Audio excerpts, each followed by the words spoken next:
Bismillahirrahmanirrahim. Assalamualaikum warahmatullahi wabarakatuh. Perkenalkan, nama saya Sudiwati Nonek. Di sini saya akan menyampaikan beberapa hal mengenai konsep negara Indonesia. Pertama, konsep negara Indonesia yang disampaikan oleh Insinyur Soekarno ada 5. Pertama, kebangsaan Indonesia. Kedua, internasionalisme atau peri kemanusiaan. Ketiga, mufakat atau demokrasi. Keempat, kesejahteraan sosial. Dan yang terakhir, ketuhanan yang Maha Esa. Dan berikutnya ada beberapa unsur yang dianggap urgen dan dianggap sebagai pelengkap. Ada 4. Pertama, rakyat. Kedua, wilayah yang meliputi daratan, lautan, dan udara. Dan yang ketiga, pemerintah yang berdaulat, yang berwenang mengelola suatu negara. Dan terakhir, pengakuan negara lain.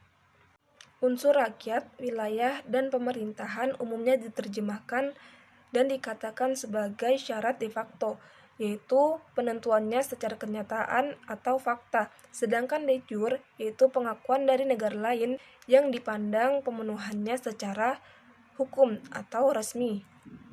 Selanjutnya, teori yang menjelaskan tentang proses terbentuknya suatu negara dibagi menjadi 4. Pertama, ada teori riwayat terbentuknya. Kedua, berdasarkan kenyataan apa adanya. Ketiga, teori tadinya. Dan yang terakhir, teori riwayat pertumbuhannya. Ada macam-macam teori tentang asal mula terbentuknya suatu negara.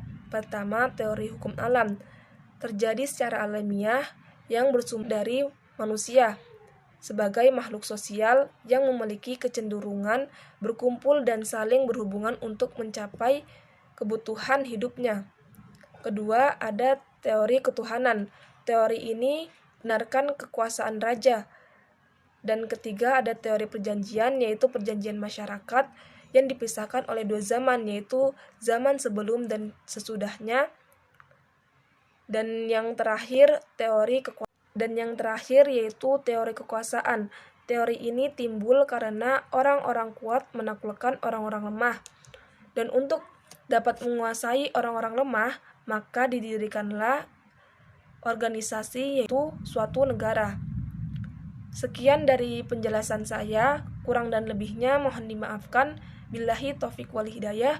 Wassalamualaikum warahmatullahi wabarakatuh.